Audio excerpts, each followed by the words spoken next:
Hello everyone, कैसे आप सभी। आई होप कि अच्छे होंगे। तो आज हम शेयर करेंगे अधिगम का आकलन या अधिगम के लिए आकलन दोनों पेपर के एक बहुत इंपॉर्टेंट क्वेश्चन को लेके। तो वीडियो को पूरा देखिएगा, पसंद आएगी वीडियो तो वीडियो को लाइक शेयर और चैनल पे नए हैं तो प्लीज़ चैनल को सब्सक्राइब कर दीजिएगा। बाकी अगर आपको इसकी पीडीएफ चाहिए तो लिंक आपको डिस्क्रिप्शन बॉक्स में मिल जाएगी, जहाँ पे आप छोटा सा मार्जिन पे करके इसकी पीडीएफ डाउनलोड कर सकते हैं, या फिर आप चाहें तो यूट्यूब पे इसका फ्री में लाभ उठा सकते हैं।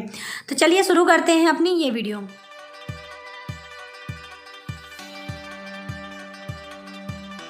तो यहाँ पे जो प्रश्न है, पहले मैं बता दूं कि इस पेपर के लिए काफ़ी लोगों की रिक्वेस्ट आ रही थी, और MGKVP के जो स्टूडेंट हैं सेकेंड सेमेस्टर के, तो ये सेकेंड सेमेस्टर का एक सब्जेक्ट है और उनकी ये काफ़ी रिक्वेस्ट आ रही थी कि इस पेपर के भी जो इम्पोर्टेंट क्वेश्चन है उसको शेयर किया जाए। तो आप लोगों की डिमांड पे मैंने जो है इस जो पेपर है आपका अधिगम का आकलन या अधिगम के लिए आकलन, तो इसके हम महत्वपूर्ण क्वेश्चन को अब देखेंगे। तो आज ये इस पेपर का मैं आई थिंक पहला क्वेश्चन शेयर कर रही हूँ, और भी आगे आपको वीडियोस देखने को मिलती रहेंगी। तो जो प्रश्न है वो मैं प्रश्न बता देती हूँ कि आज हम देखेंगे मापन, आकलन एवं मूल्यांकन में अंतर कीजिए तथा शिक्षा में इसका महत्व बताइए। और हम बात करें ये कब पूछा जा चुका है, तो ये जो क्वेश्चन है आपको 2022 में भी देखने को मिला होगा MGKVP के पेपर में, और 2017 के पेपर में भी आपको देखने को ये क्वेश्चन मिला होगा। तो यहाँ पर इस क्वेश्चन को मैंने देखिए यहाँ पे लिखा, तो मैंने केवल एक क्वेश्चन है कि अंतर बताना है तीनों के बीच, और तीनों का जो है महत्व बताइए।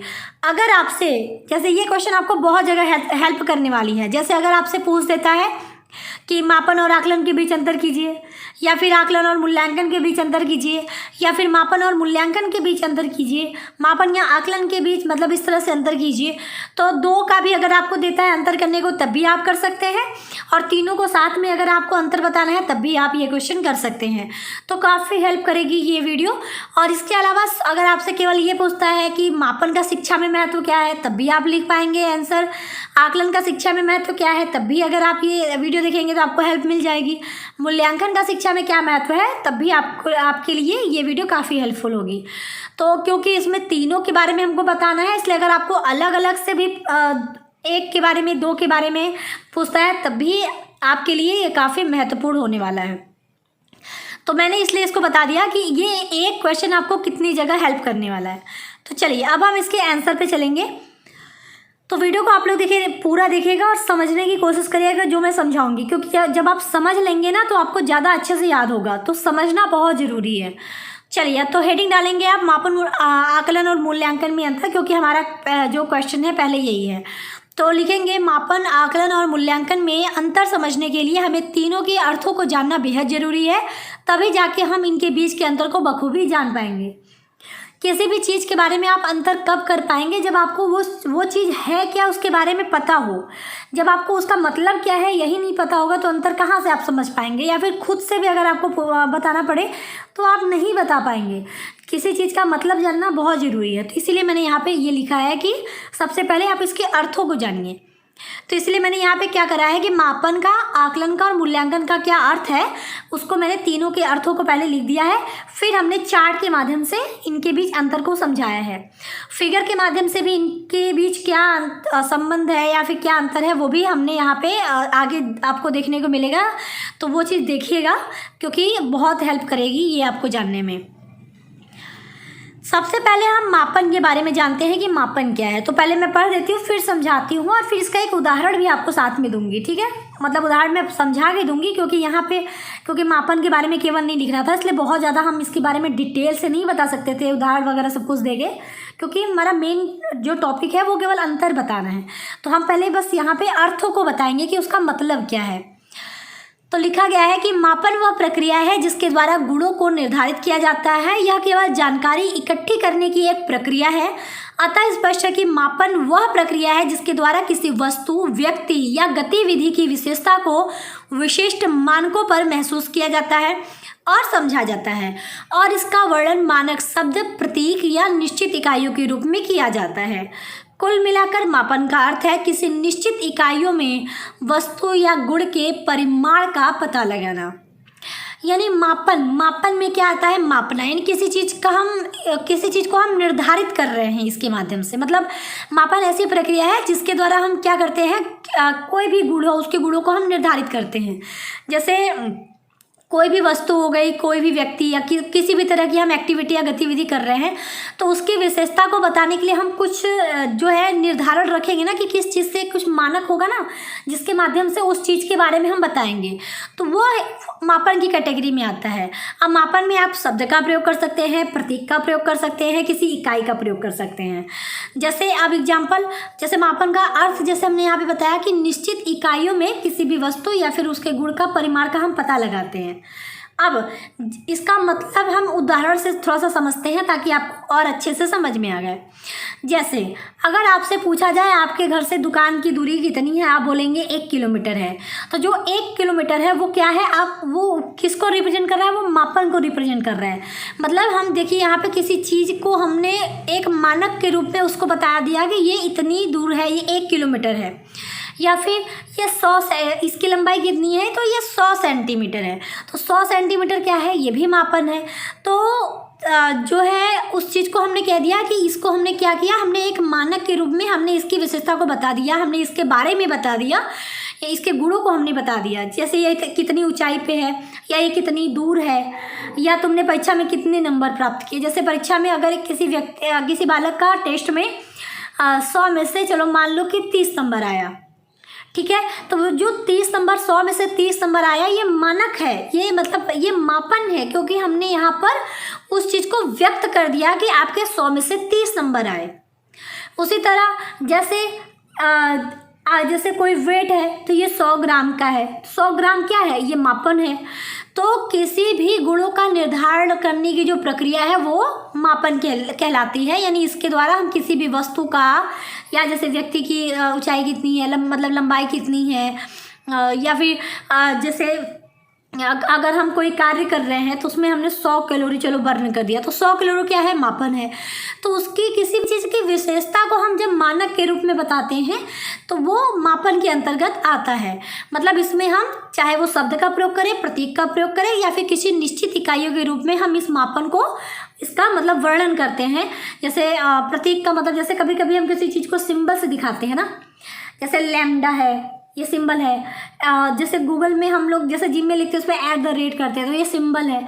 तो मापते हैं, या किसी चीज़ में जब हम मापन के लिए जैसे किसी चीज़ का प्रयोग करते हैं, तो अगर शब्द का प्रयोग कर रहे हैं जैसे किलोमीटर, फिर प्रतीक, किसी चीज़ का प्रतीक का यूज कर रहे हैं, जैसे 100 ओम, हम ओम जो फिजिक्स में आता है ओम, तो ये सब प्रतीक है।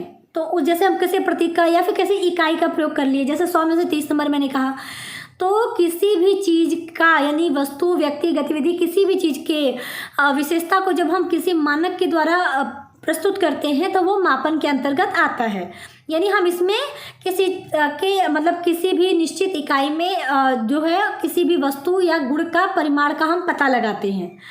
यानी हमको ओवरऑल हम किसी चीज़ के बारे में मापते हैं, चाहे वो किसी भी फॉर्म में हो, इकाई के फॉर्म में हो, प्रतीक के फॉर्म में हो, शब्द के फॉर्म में हो, लेकिन हम किसी चीज़ को फिक्स कर दिया, हमने उस चीज़ को मापा, हमने उस चीज़ को बताया, वर्णित किया उस चीज़ को किसी भी रूप में, चाहे जैसे मैंने कहा शब्द के रूप में आप करिए, प्रतीक के रूप में करिए, इकाई के रूप में करिए, लेकिन किसी वस्तु के या फिर गुण के परिमाण को जब आप किसी निश्चित इकाई के रूप में पता लगाते हैं तो वो मापन आ जाता है। तो आई होप कि मापन क्या है समझ में आ गया होगा। इस चीज़ को समझिएगा, ऐसा नहीं कि केवल रटिएगा या फिर आपको रट के यही चीज़ लिखनी है, आप अपनी भाषा में लिखिए कि मापन क्या है। कि मापन हमको जानकारी इकट्ठी करने की एक प्रक्रिया, हम मतलब मापन को कह सकते हैं कि इसके माध्यम से हम किसी चीज़ के बारे में जानकारी प्राप्त कर पाते हैं। ये 1 किलोमीटर है, इसने 100 में से 30 नंबर प्राप्त किए, तो हमने उसके बारे में हमने जो है जानकारी एकत्रित कर ली, और ये कुछ नहीं करता, केवल ये हमको जानकारी देता है किसी चीज़ के बारे में। तो ये हो गया मापन। तो चलिए आगे हम देखते हैं आकलन। आकलन का क्या होगा, किसी व्यक्ति या किसी चीज़ के बारे में जानकारी प्राप्त करने, समीक्षा करने और उपयोग करने के तरीके को आकलन करना कहते हैं। इसका उद्देश्य यही होता है कि जहां आवश्यक हो सुधार किया जा सके। सरल भाषा में आकलन का अर्थ है पास बैठना एवं अवलोकन करना। अतः आकलन वह प्रक्रिया है जिसके द्वारा हमें यह ज्ञात होता है कि कोई बच्चा अधिगम को किस स्तर तक सीखा है या किस स्तर तक अधिगम को ग्रहण करने में समर्थ रहा है। आकलन का मतलब क्या है? जैसे आकलन का हम लोग जैसे नॉर्मली जनरल भाषा में हम क्या कहते हैं, उस चीज़ का आकलन करने का मतलब अवलोकन करिए। और अवलोकन जैसे मैंने कहा ना, आकलन का सरल भाषा में आकलन का अर्थ है पास बैठना और अवलोकन करना। मतलब आप किसी चीज़ के समीप होकर आप अपने आसपास की जो चीज़ है उसको आप अवलोकन कर रहे हो। अवलोकन आप क्यों करते हो कि उसके बारे में क्या चल रहा है, क्या सही है, क्या गलत है, वो आप उस चीज़ को देख के समझ पाओ, जान पाओ उस चीज़ के बारे में। तो ये क्या करता है, किसी भी व्यक्ति के बारे में, जैसे हम अवलोकन किसी भी व्यक्ति का भी कर सकते हैं, किसी चीज़ का भी कर सकते हैं। जैसे एग्जाम्पल के तौर पे अध्यापक जो है क्लास में बच्चों का अवलोकन करता है कि कौन सा बच्चा कितना अच्छा कर रहा है, कौन सा बच्चा कहाँ गलती कर रहा है, कौन सा बच्चा कितना अच्छा है, कितना उसके अंदर खामियां हैं जो दूर करनी चाहिए। तो ये सारी चीज़ें आप अवलोकन करते हो। अवलोकन जैसे जो है अवलोकन इस हिसाब से भी कि इसके अंदर जैसे आपने किसी व्यक्ति के ऊपर अवलोकन किया, उसको मतलब देखा दूर से या पास से, जैसे भी आपको देखना है उस चीज़ के बारे में आपने उनको देखा, आपको ये लग रहा है कि नहीं यार ये तो बहुत अच्छा काम करते हैं, इस तरह से बोलते हैं, इस तरह से अपना काम करते हैं, शायद इसी वजह से ये बहुत ज़्यादा जो है सक्सेसफुल है। तो उन चीज़ को आप अवलोकन करते हो, किसी की अच्छी चीज़ों को आप अवलोकन करके ग्रहण भी कर सकते हो। तो अवलोकन करने का मतलब ये है कि उसके बारे में समझना, जानना, ये सारी चीज़ें ओवरऑल समीक्षा करना कि वो कहाँ पर कितना बेस्ट कर रहे हैं, किस तरह से काम को करते हैं, ये सारी चीज़ें। उसी तरह किसी चीज़ के बारे में आप जानकारी ले सकते हैं। जैसे हमारे साइंटिस्ट वगैरह, अभी चंद्रयान 3 हमारा जो गया है ऑर्बिट में भी पहुंच चुका है। तो जब चंद्रयान 3 का जैसे 2 फेल हो गया, तो उसके लिए हम लोग क्या करते हैं कि अब उसको फेल हो गया, कहाँ फेल हो गया, उसके हिसाब से हमने चंद्रयान 3 लॉन्च किया, हमने मतलब चंद्रयान 3 को बनाया। तो हमने जब उसको बनाया तो हम उस चीज़ का अवलोकन कर रहे थे कि हमने कहाँ पर किस तरह से हमको इस चीज़ को करना है कि हम और सक्सेसफुल हो जाएं। चंद्रयान 2 हमारा फेल हुआ, हमने उसका अवलोकन किया कि कहाँ पर क्या खामियां रह गई थी जिसको दूर करके हम अपने चंद्रयान 3 को और बेहतर कर सकते हैं। तो चाहे वो किसी चीज़ पर भी हो सकता है, किसी व्यक्ति पर भी हो सकता है। तो आकलन क्या करता है कि किसी व्यक्ति या किसी चीज़ के बारे में जानकारी प्राप्त करने, समीक्षा करने, मतलब उस चीज़ को समझने, जानने और उसका उपयोग करने का तरीका होता है आकलन। ठीक है। और इसका उद्देश्य क्या होता है कि अगर हम किसी चीज़ का अवलोकन कर रहे हैं या किसी व्यक्ति का अवलोकन कर रहे हैं तो तो होता क्या है कि हम ये कोशिश करते हैं कि जहाँ पर आवश्यक हो, जैसे अवलोकन करते टाइम ऐसा तो नहीं कि हर चीज़ हर परफेक्ट हो, हर व्यक्ति परफेक्ट हो। जहाँ पर हमें लगेगा कि नहीं यहाँ पर थोड़ी सी कमियाँ रह गई हैं, थोड़ी खामियाँ रह गई हैं, तो हम आकलन करके उनको समझ कर उनको फिर हम उसमें सुधार भी कर सकते हैं। तो मेन उद्देश्य आकलन का यही है कि जहाँ पर आवश्यक हो वहाँ पर सुधार किया जा सके।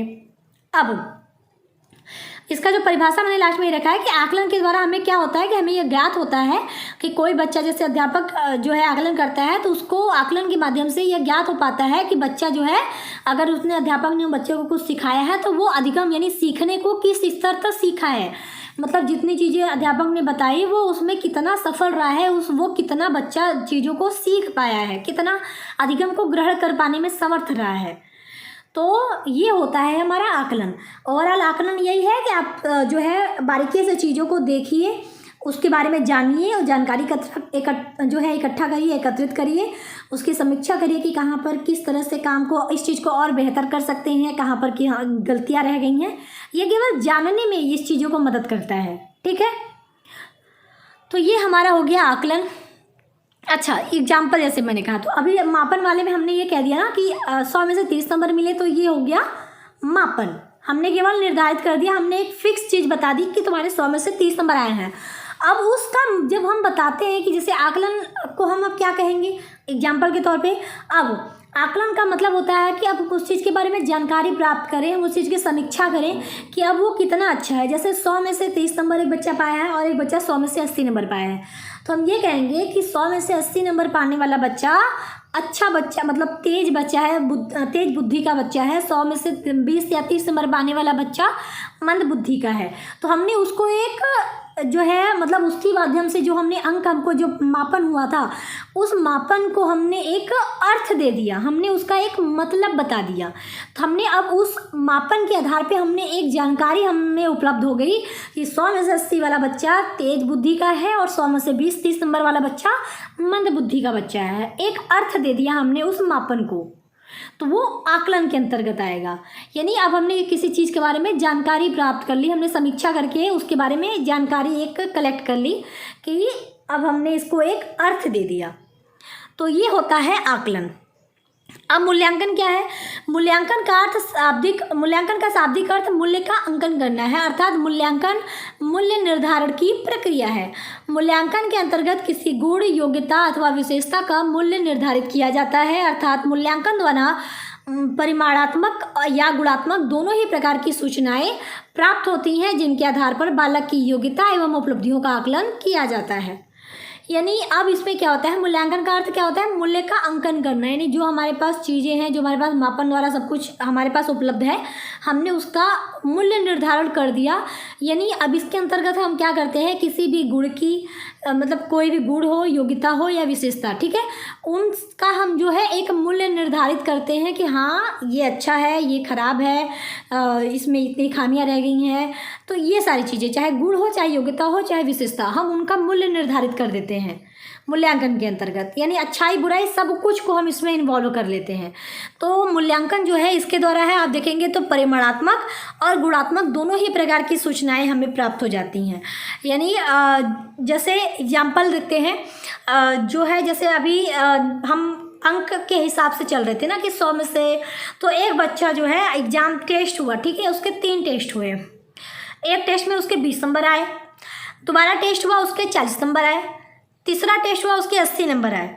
तो हम ये कहेंगे कि वो बच्चा जो है, सेम बच्चा, अलग अलग टेस्ट लेकिन अलग अलग नंबर, 20 से 40 नंबर, तीसरे में 80 नंबर। तो हम ये कहेंगे कि बच्चा जो है लगातार प्रगति कर रहा है और उसकी जो भी टेस्ट हो रहे हैं वो अब उसमें बेहतर कर रहा है। तो आप देखेंगे तो उसमें हमें उसमें परिमाणात्मक भी सूचना हमें मिल रही है, गुणात्मक भी, कि बच्चा कितना अच्छा कर रहा है, बच्चा प्रगति कर रहा है, बच्चा नई चीज़ें, बच्चा चीज़ों को अब अच्छे से समझ के सीख पा रहा है और बच्चा जो है लगातार जो है प्रोग्रेस कर रहा है, उन्नति कर रहा है। तो मूल्यांकन में हम यही करते हैं। अब हम मूल्यांकन में मतलब हम मूल्य निर्धारित करते हैं, चाहे उसकी योग्यता हो, उसके अंदर कोई गुण हो या विशेषता हो, हम सभी का मूल्य निर्धारित करते हैं कि बच्चा 3 टेस्ट में अलग अलग नंबर लेके आया, लगातार प्रोग्रेस कर रहा है। तो हम ये कहेंगे कि बच्चे की लगातार क्या हो रही है, उन्नति हो रही है।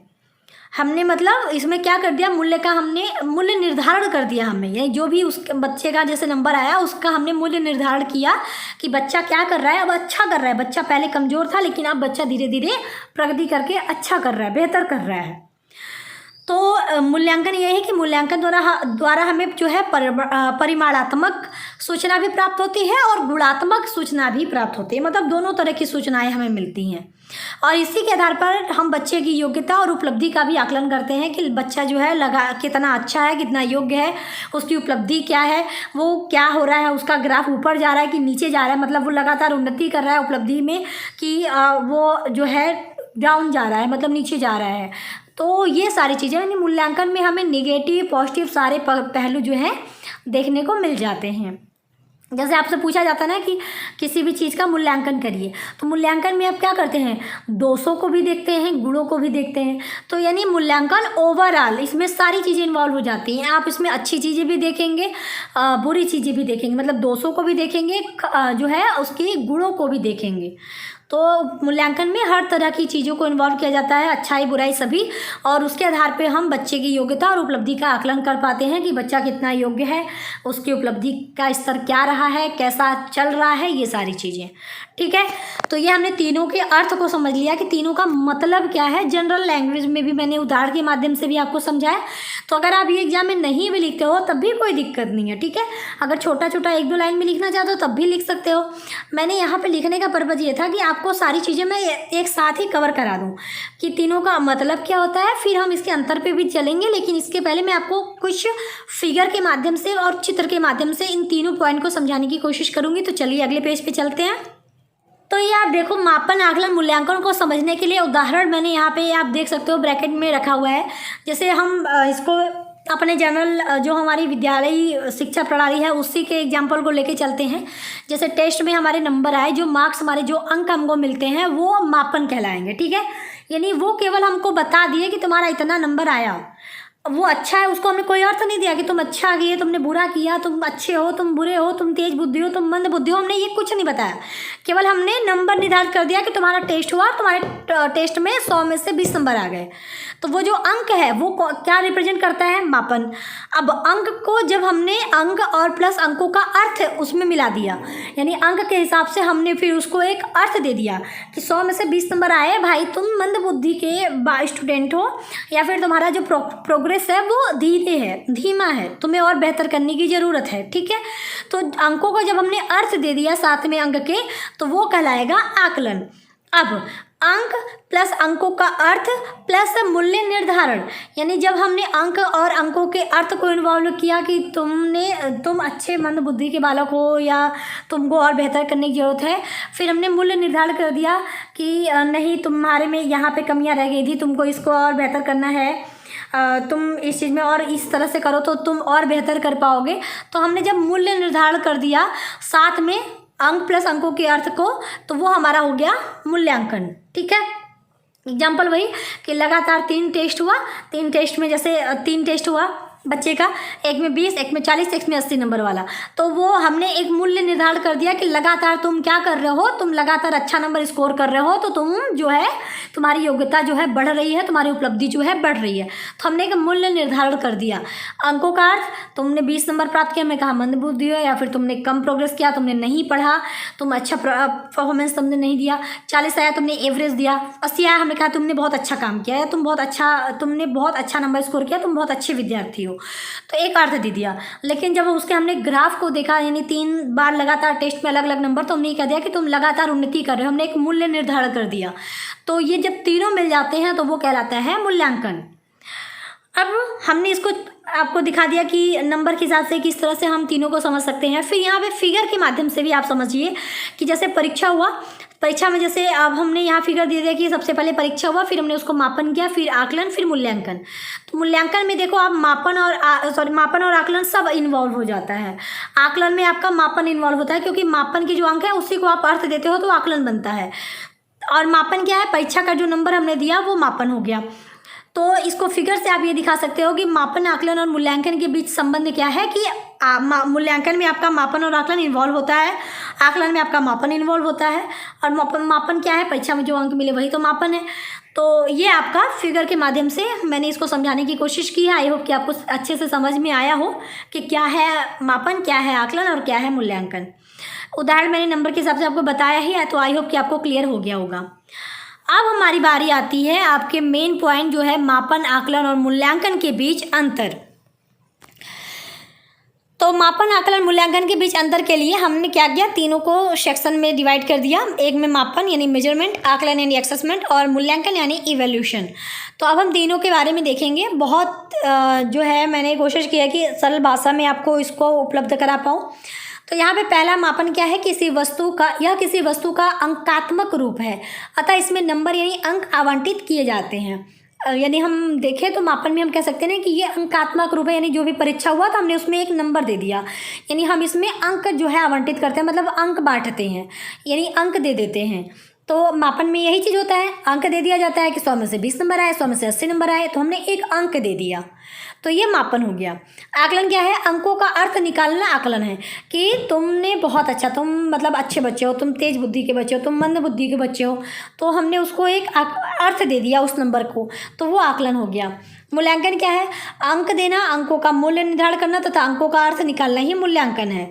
यानी जैसे अंक दिया, अंकों का अर्थ निर्धारण कर दिया, फिर उसमें उसका हमने मूल्य निर्धारण किया कि कहाँ पर किस तरह से कितना आपने अच्छा किया, कहाँ पे आप और अच्छा कर सकते हो, कहाँ पे कमियाँ रह गई हैं, कहाँ पे और बेहतर करने की ज़रूरत है।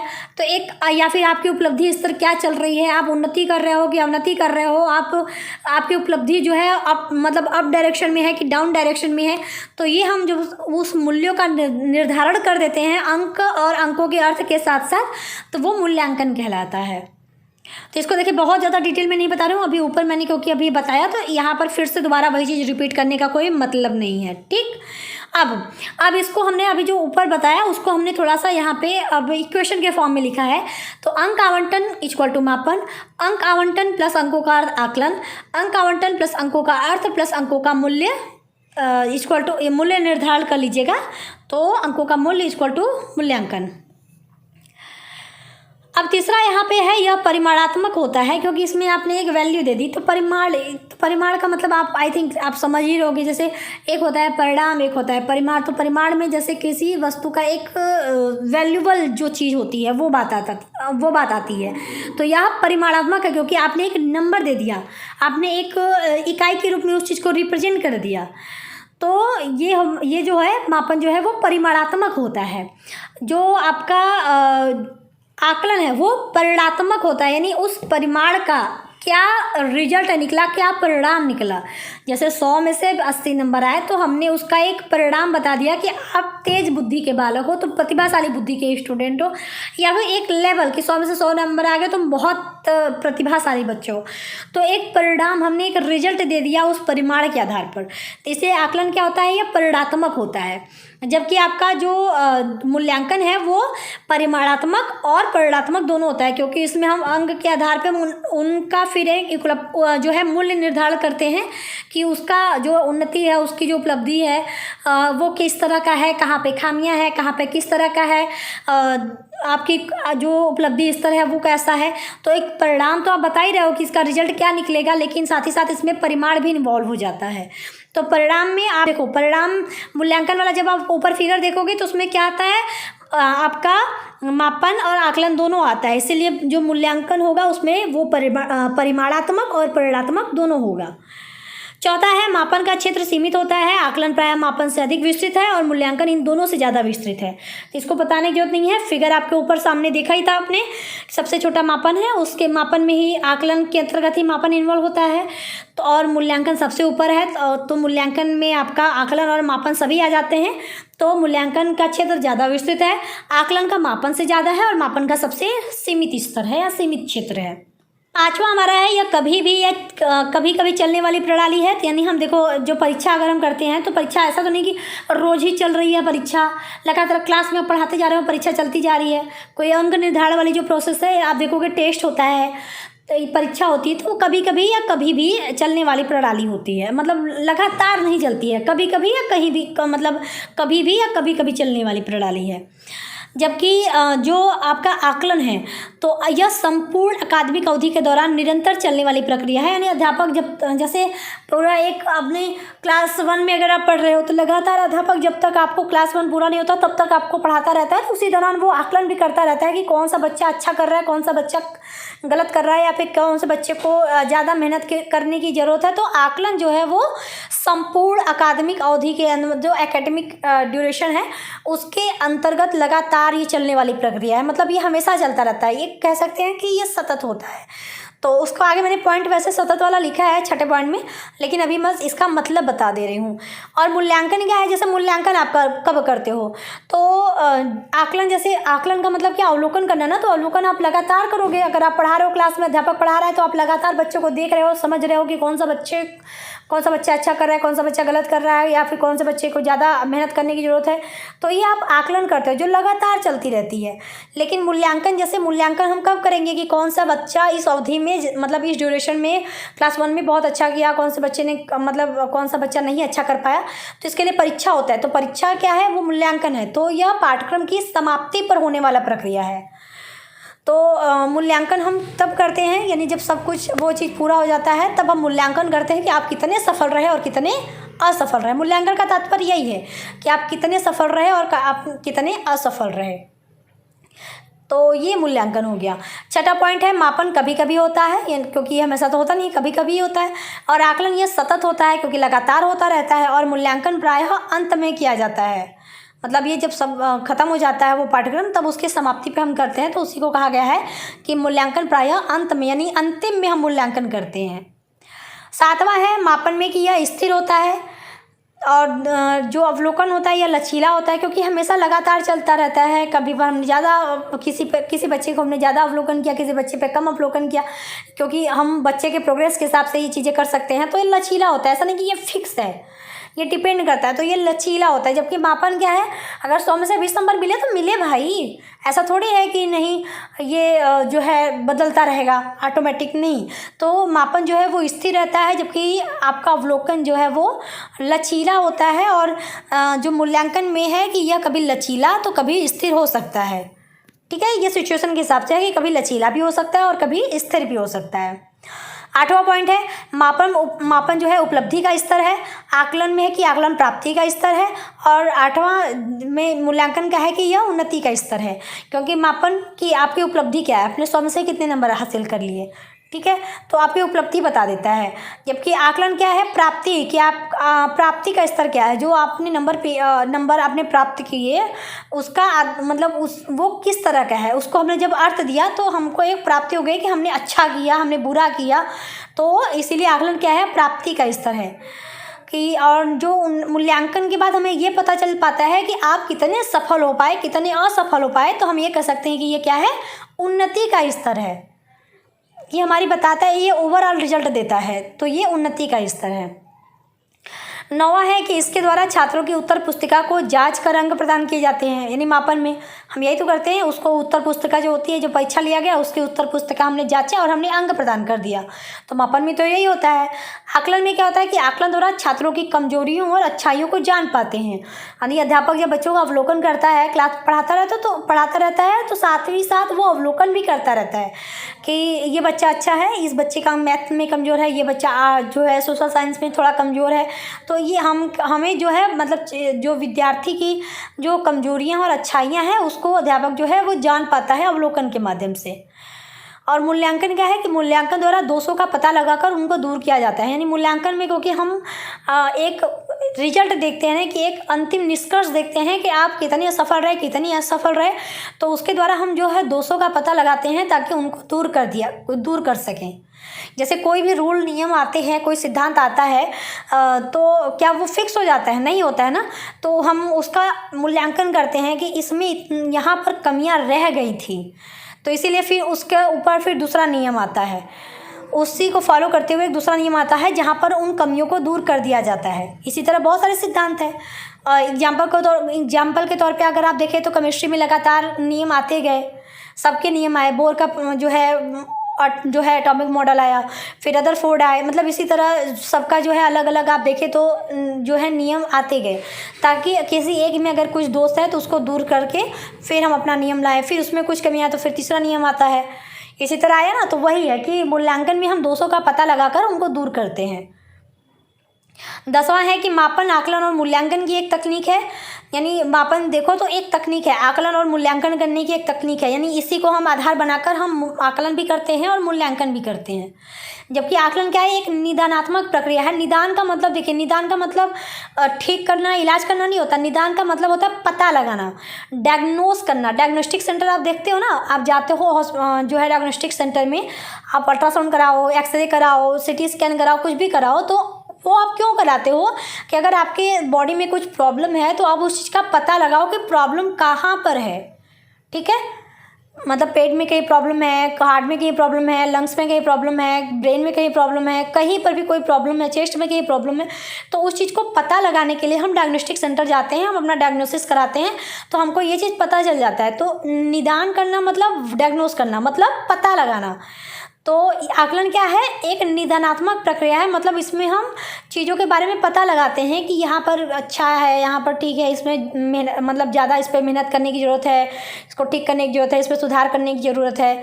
जबकि मूल्यांकन एक निर्णयात्मक प्रक्रिया है। मतलब इसमें हम रिजल्ट के हिसाब से एक निर्णय लेते हैं कि यहाँ पर कमी रह गई, यहाँ पर हमको मेहनत करनी है, क्योंकि लास्ट में होता है। तो एक ओवरऑल हम इसका एक रिजल्ट जो आता है उसके बेस पे हम एक निर्णय लेते हैं कि ये बच्चे ने पूरे ड्यूरेशन में बहुत अच्छा काम किया है, ये सफल हो गया, ये असफल हो गया, इस तरह से। तो ये एक मूल्यांकन एक निर्णयात्मक प्रक्रिया है, हमने रिजल्ट ले लिया। 11वां पॉइंट है मापन में कि मापन औपचारिक होता है। यानी ये कहें तो ये औपचारिक प्रोसेस है। जैसे टेस्ट में हमारा नंबर आया तो ये एक तरह का औपचारिक प्रक्रिया है। तो मापन औपचारिक होता है, जबकि आकलन औपचारिक तथा अनौपचारिक होता है। क्योंकि हम जो है रिजल्ट में नंबर हमारा आया उसके हिसाब से हमने उसको अर्थ दे दिया, तो ये औपचारिक और अनौपचारिक दोनों होता है। मूल्यांकन क्या है, अनौपचारिक प्रक्रिया है, क्योंकि हमने इस एक निर्णय ले लिया, हमने जो है दोषों को पता लगाया, हमने उसके स्तर को देखा कि रिजल्ट हमारा कैसा आया। तो ओवरऑल मूल्यांकन जो है एक अनौपचारिक प्रक्रिया है, क्योंकि इसके हिसाब से हम एक डिसीजन ले पाते हैं, निर्णय ले पाते हैं। तो 11 पॉइंट मैंने लिखे हैं तीनों में अंतर को। अगर आपसे किसी दो में अंतर पूछता है तो आप किसी दो का कंपेयर, यही सारे पॉइंट आप दोनों में कंपेयर करो। मापन का आकलन से करना है तब भी कर सकते हो, मापन का मूल्यांकन करना है तब भी कर सकते हो, आकलन का मूल्यांकन से करना है तब भी कर सकते हो। ठीक है, तो इस तरह से आप अपना अंतर कर लीजिएगा। तो चलिए अब हम इसके जो महत्व है उसको भी देख लेते हैं। अब हमारा पॉइंट आता है मापन, आकलन एवं मूल्यांकन का शिक्षा में महत्व। तो हम तीनों के महत्व को अलग अलग देखेंगे। पहले मापन का शिक्षा में महत्व देखेंगे, फिर आकलन का, फिर मूल्यांकन का। तो आप पहला डालेंगे मापन का शिक्षा में महत्व। तो शिक्षा में मापन के महत्व को निम्नलिखित बिंदुओं के माध्यम से समझा जा सकता है। पहला है, मापन किसी भी वस्तु का आंशिक वर्णन बिल्कुल शुद्ध रूप से करता है। मतलब जैसे हम तुरंत एक टेस्ट लिया, हमने रिजल्ट दे दिया, या हमको डिस्टेंस पूछा कि ये कितना दूर है, हमने बता दिया 1 किलोमीटर दूर है। तो किसी भी वस्तु का आंशिक वर्णन जो है बिल्कुल शुद्ध रूप से बता देता है, तो वो हमारा मापन होता है। तो ये मापन का महत्व है कि ये किसी भी वस्तु का आंशिक वर्णन जो है बिल्कुल शुद्धता के साथ करता है। दूसरा है, मापन के द्वारा हम आसानी से परिणाम को दूसरे को संचारित कर सकते हैं। जैसे अब हमसे ये पूछा जाए कि यहाँ से, हमारे यहाँ से या फिर इस तरह से पूछ लो कि जो है भारत की सबसे लंबी सड़क कौन सी है, वो कितनी, मतलब उसकी लंबाई कितनी है। तो हमने बता दिया कि हाँ इतनी लंबाई है, XYZ जो भी। तो क्या वो बदलेगा? अब नहीं बदलेगा ना, यही चीज़ है। तो इसको हम स्थानांतरित भी कर सकते हैं। दूसरे हमने दोस्त को बैठा, हमने उस चीज़ को उसके पास भी ट्रांसफ़र कर दिया कि यार ये तो इतनी दूर, इसकी लंबाई इतनी दूर है। तो वो चीज़ें फिक्स है। मतलब मापन के द्वारा हम आसानी से जो परिणाम है, जो रिजल्ट है, जो मात्रात्मक वैल्यू है, उसको हम दूसरे को संचारित कर सकते हैं। मतलब दूसरे को भी वो चीज़ हम भेज सकते हैं, बता सकते हैं, आदान प्रदान कर सकते हैं। तीसरा है, मापन व्यक्ति के शैक्षिक मूल्यांकन में सहायक सिद्ध होता है। तो मापन शैक्षिक मूल्यांकन में किस तरह से, हमने टेस्ट लिया, उसका एक वैल्यू आया, जो मापन हमने 100 में 30 नंबर आया, तो हम उसके हिसाब से हम ये मतलब उसका मूल्यांकन कर पाते हैं। अगर मापन ही नहीं करेंगे तो मूल्यांकन कैसे करेंगे? जैसे आपको टेस्ट जो आप मतलब मूल्यांकन जो करते हो, तो मूल्यांकन के लिए मापन की आवश्यकता तो पड़ेगी ना। मापन के आधार पर ही तो आप मूल्यांकन कर पाओगे कि ये कितना टेस्ट में नंबर ला पाया, उसके हिसाब से तो आप एक रिजल्ट पे आ जाओगे, एक डिसीजन पे आओगे। तो मापन व्यक्ति के शैक्षिक मूल्यांकन में सहायक सिद्ध होता है। नहीं, उसकी मतलब शैक्षिक मूल्यांकन में मापन जो है काफ़ी मददगार साबित होता है। चौथा है, मापन द्वारा उत्कृष्ट बुद्धि तथा मंद बुद्धि बालकों में अंतर स्पष्ट कर सकते हैं और उनकी तुलना की जा सकती है। यानी क्योंकि मापन होगा, जैसे 100 में 20 नंबर, 100 में 80 नंबर, तो मंद बुद्धि और उत्कृष्ट बुद्धि बालकों में हम अंतर मापन के द्वारा ही कर सकते हैं, उनकी तुलना करके। अगर मापन ही नहीं होगा, किस आधार पर आप कहेंगे कि ये मंद बुद्धि का बालक है, उत्कृष्ट बुद्धि का बालक है? उसके लिए कुछ वैल्यू होना चाहिए ना, किसी वैल्यू को बेस बना के ही तो आप ये कंपेयर करेंगे, तुलना करेंगे। तो मापन इसमें भी काफ़ी जो है मदद करता है। पांचवा पॉइंट है, विभिन्न कक्षाओं के लिए मानकों का निर्धारण मापन द्वारा ही किया जा सकता है। यानी जैसे कक्षाओं में जो मानक है उसका निर्धारण हम मापन से ही करते हैं। जैसे एग्जाम्पल के तौर पे कि बुद्धि लब्धि वाली जो बात होती है कि किस आयु के बच्चों के लिए, मतलब किस आयु का बच्चा इस क्लास में पढ़ने के योग्य होगा, मतलब कक्षा 6 के लिए कौन से आयु वर्ग के बच्चों को कक्षा 6 में होना चाहिए, कक्षा 7 में होना चाहिए, कक्षा 8 में होना चाहिए, किस आयु वर्ग से फिर बच्चों को जैसे जो है पढ़ाई शुरू करवानी चाहिए। अब क्या होता है, 2-2 साल पे लोग बच्चों को भेजने लग जा रहे हैं। 2-2.5 साल का हुआ बच्चा, चलो उसका एडमिशन करा देते हैं। इसी की वजह से गवर्नमेंट ने भी अब ये कह दिया कि नहीं, जब तक बच्चा 5 साल 6 साल का नहीं हो जाएगा तब तक उसे हम विद्यालय में एडमिशन नहीं देंगे। क्योंकि लोग बहुत जल्दी बच्चों को पढ़ाई में भेजने के लिए फोर्स, एक तरह से कहो तो मतलब ज़बरदस्ती का भेज रहे हो। बच्चों से कोई मतलब ही नहीं है, मतलब वो थोड़े से बड़े हुए तुरंत विद्यालय भेज दिया। अरे बच्चों को उनका बचपन एंजॉय करने दो, उनको जीने दो। प्ले स्कूल में आप भेजो, कोई प्रॉब्लम नहीं है, लेकिन पढ़ाई मत शुरू कराओ कि नहीं अभी से उनके ऊपर आप उनका एडमिशन करा दिए। भाई आप वहीं से उनको, मतलब पूरी लाइफ तो बच्चे को पढ़नी ही है। जब तक वो पढ़ रहा है, मतलब जो उसकी एजुकेशन यहाँ तक वो लेना चाहता है तब तक तो पढ़ेगा ही ना। एक बार शुरू होने के बाद पढ़ाई नहीं रुकती है। इसीलिए बच्चों को पहले उनका बचपन एंजॉय करने दो। एक एज होता है जहाँ पे उनको उनका जो आप कहो तो एक जो मानसिक और शारीरिक जो डेवलपमेंट है, वो ऐसा नहीं कि केवल विद्यालय जाने से उसका बेहतर हो पाएगा, बिल्कुल नहीं। किसी भी बच्चे का मानसिक या फिर शारीरिक वो तभी होगा जब बच्चा खेलेगा, कूदेगा, अपना एंजॉय करेगा अपना बचपन, क्योंकि उसमें सबसे ज़्यादा डेवलपमेंट होता है। आप बच्चे को बहुत प्रेशर देके आप सोचोगे कि उसका डेवलपमेंट होगा, तो नहीं होगा डेवलपमेंट। तो वही है कि एक मानक निर्धारण करने का जो काम है वो भी मापन द्वारा ही किया जा सकता है कि कौन सी कक्षा में किस जो है आयु वर्ग का बच्चा होगा। तो ये मापन द्वारा ही संभव है। अगला पॉइंट है छात्रों के सीखने के कमज़ोर क्षेत्रों का निदान करने में भी इसकी आवश्यकता है। यानी कौन से क्षेत्र में बच्चों मतलब जैसे जो सीखने का जो कमज़ोर क्षेत्र है उसका निदान करने में भी मापन काफ़ी मदद करता है। क्योंकि जैसे हमने टेस्ट लिया, किसी का मैथ में कमज़ोर आया नंबर, मतलब मैथ में उसका नंबर कम आया, किसी का इंग्लिश में आया, किसी का हिंदी में कम आया, तो हम इसके द्वारा जो ये मापन द्वारा ही तो हमें पता चलता है ना कि हम ये मापन द्वारा ही तो पता लगा सकते हैं कि बच्चा किस क्षेत्र में कमज़ोर है, उसकी कमज़ोर कड़ी कौन सी है, कौन से सब्जेक्ट में बच्चा कमज़ोर है। तो वही चीज़ यहाँ पे है कि सीखने के जो कमज़ोर क्षेत्र है उसका निदान यानी पता लगाने में भी हमें मापन की आवश्यकता पड़ती है। अगला है कि यह एक स्तर से दूसरे स्तर पर पदोन्नति के मामले में रैंक या ग्रेड प्रदान करने के लिए व्यक्तियों का चयन करने के लिए मापन महत्वपूर्ण है। कि अगर एक स्तर से दूसरे स्तर पर अगर पदोन्नति करना है तो आप किस आधार पे करेंगे, कुछ मानक होना चाहिए, कुछ मापन होना चाहिए। हम उसी को तो बेस बनाकर हम फिर पदोन्नति या फिर रैंक उन्नति या ग्रेड प्रदान करते हैं ना, कि नहीं तुमने 100 में से जैसे 80 नंबर, 100 में से 100 नंबर, 100 में से 20 नंबर, हम उसी जो नंबर है उसी के हिसाब से तो हम ये बताएंगे ना कि आपका स्तर कैसा है, आपको कौन सा ग्रेड मिलना चाहिए। तो ये हर क्षेत्र में, ऐसा नहीं कि केवल इसी टेस्ट वाले मामले में या बच्चों के मामले में ही है, ये हर क्षेत्र में है। जैसे बड़े अधिकारी जो हैं उनका, जैसे अध्यापक गण हैं उनका जो है लेवल उच्च होता है, मतलब उनकी पदोन्नति होती है तो उनको जो है कुछ ग्रेड मिलता है, कुछ रैंक मिलता है उसके हिसाब से कि नहीं आप जो है आपका स्तर अच्छा है, आपके मानक अच्छे हैं, आपका मापन अच्छा है, तो उस हिसाब से आपकी उन्नति हो रही है। तो मापन इस चीज़ में काफ़ी मदद करता है। तो ये हमारे मापन के सारे महत्व हो गए, मतलब ये सारे पॉइंट्स आप ये कह सकते हैं कि मापन जो है बहुत ज़्यादा महत्वपूर्ण है शिक्षा के क्षेत्र में। इत्यादि मैंने आगे लिख दिया है क्योंकि भाई अब कितना पॉइंट लिखेंगे, इतना इनफ है। अब हम चलते हैं आकलन पे। तो आकलन का शिक्षा में महत्व देखेंगे तो शिक्षा में आकलन के महत्व को निम्नलिखित बिंदुओं के माध्यम से समझा जा सकता है। क्या क्या है? पहला, छात्रों को अध्ययन की ओर अग्रसित करता है, क्योंकि हम इसके माध्यम से आप बच्चों को समझते हैं, जानते हैं, उनकी समीक्षा करते हैं, वो कहाँ पे उनकी मतलब कमियां रह गई हैं, कहाँ पे वो अच्छा कर रहे हैं, क्योंकि ये लगातार होता है। तो ये छात्रों को अध्ययन की ओर अग्रसित करता है कि नहीं तुम आगे बढ़ते रहो, आगे बढ़, तुम अध्ययन में हमेशा आगे बढ़ते रहोगे, तुम इस तरह करो और अच्छा करोगे। तो छात्रों को अध्ययन की ओर अग्रसित भी करता है। दूसरा, छात्रों की प्रगति में सहायता करता है या सहायक होता है, क्योंकि इसके माध्यम से हम ये होता है ना कि तुम इस क्षेत्र में थोड़े से कमज़ोर हो, तुम इस पर मेहनत करो। क्योंकि जब लगातार आप अवलोकन करते हो तो अध्यापक जब लगातार बच्चों को अवलोकन कर रहा है, देख रहा है, समझ रहा है, तो बताते तो नहीं कि तुम यहाँ पे इस क्षेत्र में कमज़ोर हो तो तुम यहाँ पे इस पर ज़्यादा मेहनत करो, अगर तुम गणित पे कमज़ोर हो तो तुम गणित पे ज़्यादा मेहनत करो, ताकि तुम्हारा ओवरऑल जो है विकास अच्छा हो। तो बच्चों की प्रगति में भी सहायक होता है। तीसरा है, ये शिक्षण के उद्देश्यों की प्राप्ति में सहायक होता है, कि जैसे शिक्षक का उद्देश्य होता है ना शिक्षण का कि हम इस तरह से करें, हमें बच्चों का डेवलपमेंट करना है, बच्चों का चौमुखी विकास करना है, बच्चे को हर क्षेत्र में अच्छा करना है, अपने अपने सब्जेक्ट में बेहतर बनाना है। तो जो शिक्षण के उद्देश्य है उसकी प्राप्ति में भी अवलोकन काफ़ी मदद करता है, क्योंकि अवलोकन के माध्यम से शिक्षक ये समझ पाता है कि वो कितना अच्छा कर रहा है, कहाँ पे उसको और अच्छी मतलब शिक्षण विधियाँ यूज करनी चाहिए, कौन सा शिक्षण विधियाँ यूज करनी चाहिए कि बच्चों को समझ में आ पाए।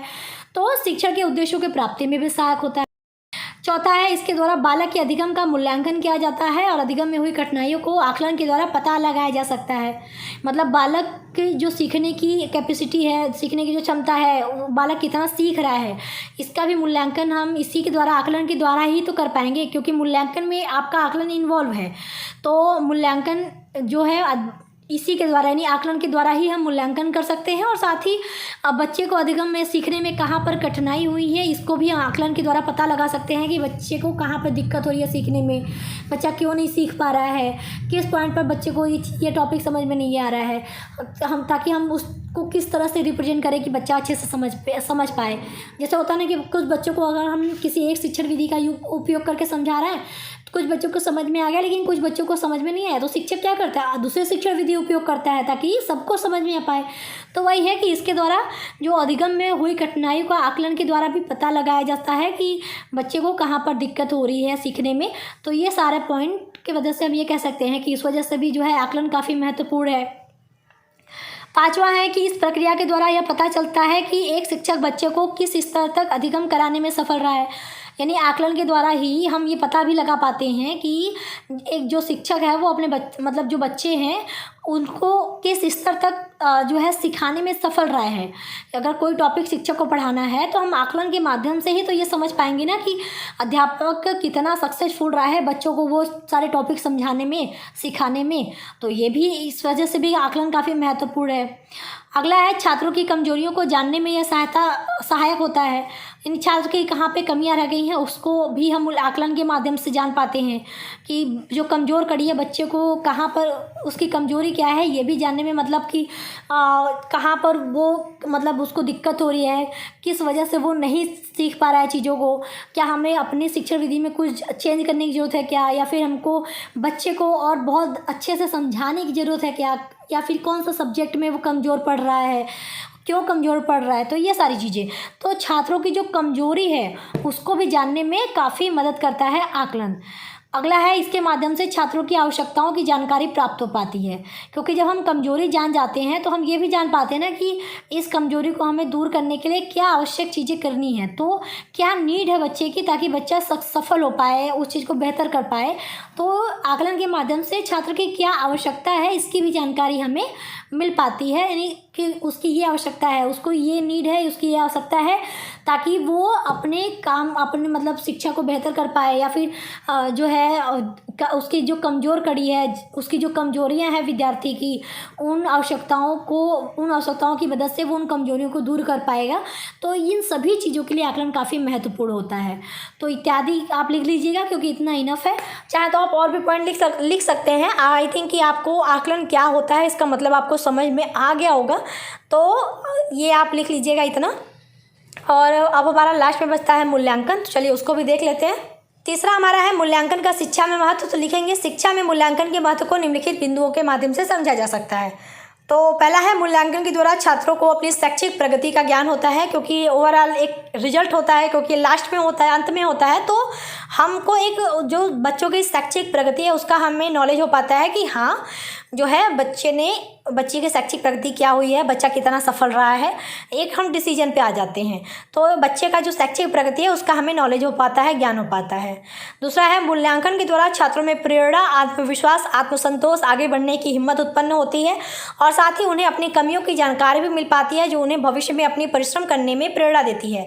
जैसे एग्जाम होता है लास्ट में, किसी भी क्लास का एक लास्ट में जब एक एनुअल एग्जाम होता है लास्ट वाला, तो हम बच्चों को उसके जो रिजल्ट आता है उसके हिसाब से उनमें आत्मविश्वास उत्पन्न होता है, उनमें आगे बढ़ने की हिम्मत उत्पन्न होती है, प्रेरणा आती है, और एक आत्मसंतोष की नहीं हमें यहाँ पे हमारी कमियां रह गई, अब हम अगली क्लास में और मेहनत करेंगे, हम अपनी कमियों को मतलब कहीं ना कहीं उस रिजल्ट से उनको ये पता चल जाता है ना कि कहाँ पे कमियां रह पाई हैं, कहाँ पे उनकी कमज़ोर कड़ियाँ रह पाई हैं, या फिर कहाँ पे उन्होंने कमियां मतलब की हैं जिसकी वजह से उनका रिजल्ट इस तरह का आया है।